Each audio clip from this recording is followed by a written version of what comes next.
Bună ziua, stimați telespectatori, și vă spun bine ați venit din nou în studioul Business Days TV.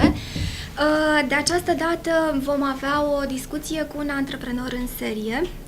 În același timp este și partener al Universității Asebus, cu domnul Christopher Hanks, or Chris Hanks. Chris, yes. You're welcome. Thank you very much for accepting our invitation. No, thank you. And și vom, sorry, but I'll make the introduction in Romania, și vom discuta despre strategii câștigătoare în era digitală, ca să zicem așa.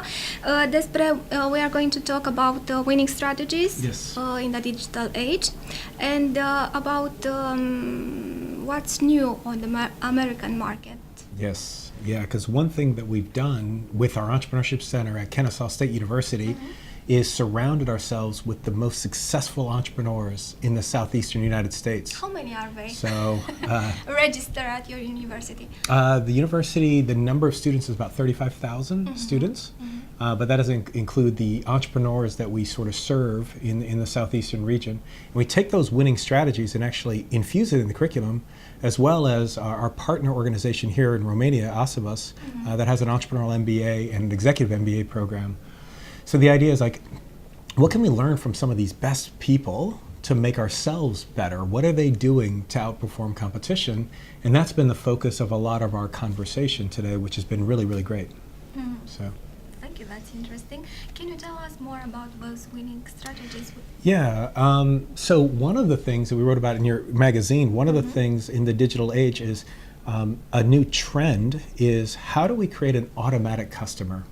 How do we create a customer that has recurring revenue every month? So the idea of a subscription model is very, very popular.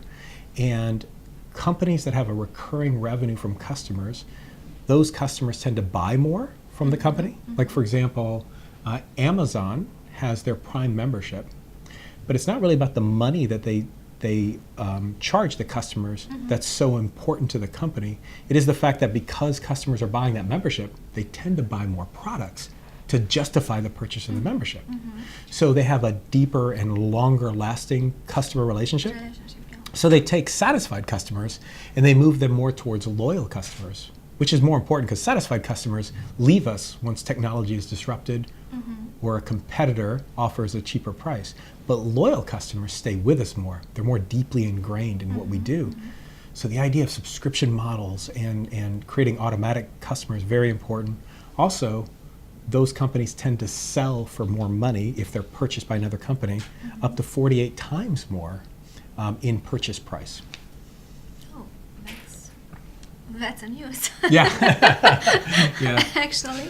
Yeah. And what can you tell the companies to do in order to achieve those results? Yeah, well, a lot of companies feel like maybe because of their type of business, there's not a way to create a subscription aspect to it.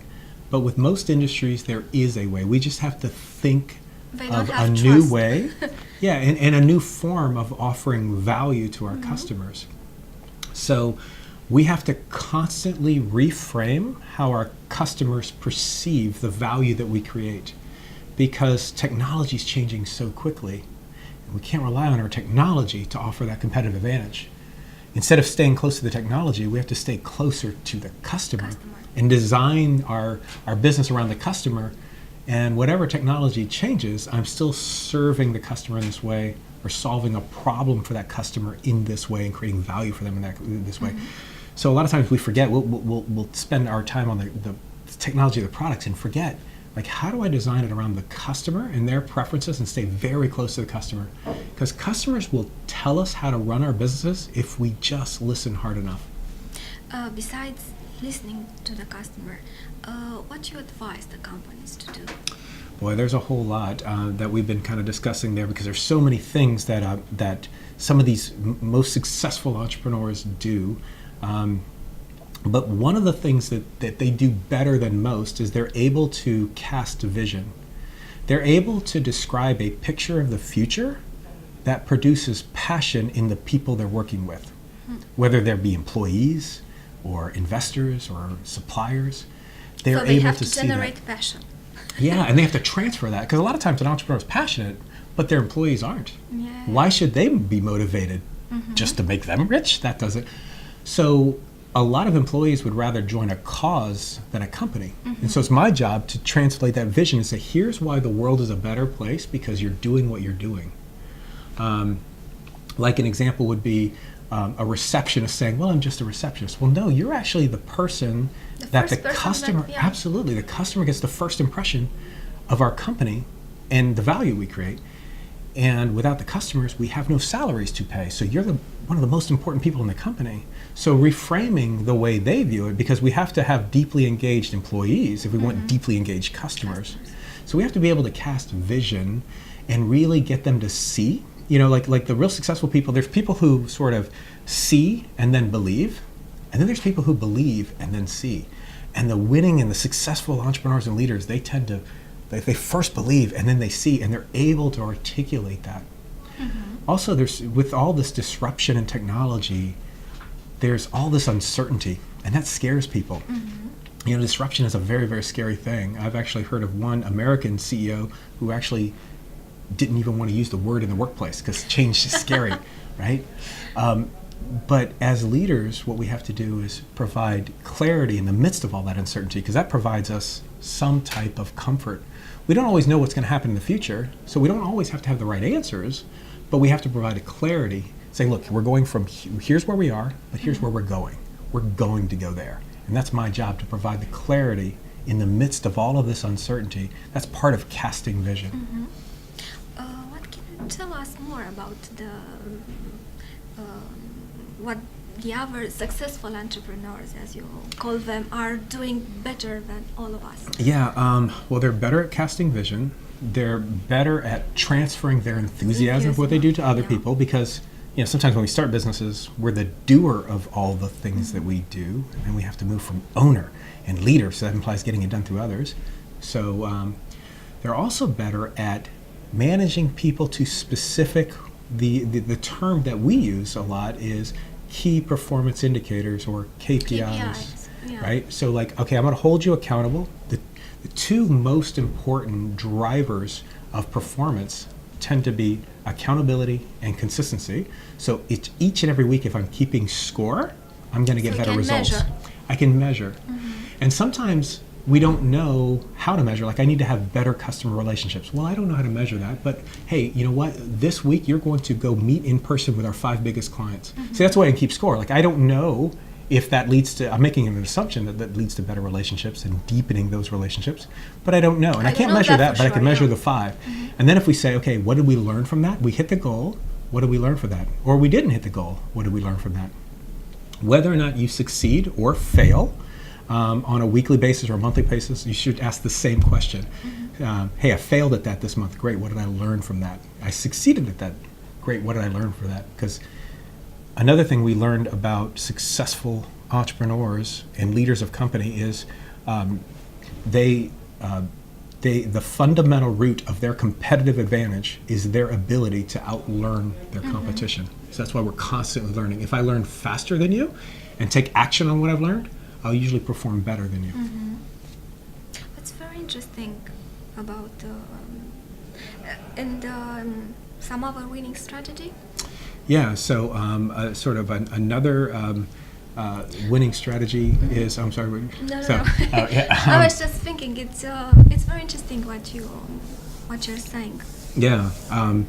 So another winning strategy is, as a leader, I have to, and this may sound a little bit strange, but I have to act like the leader.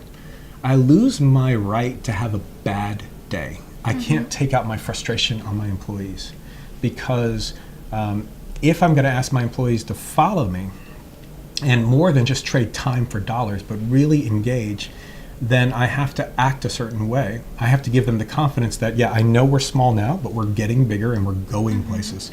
So I have to start acting the part.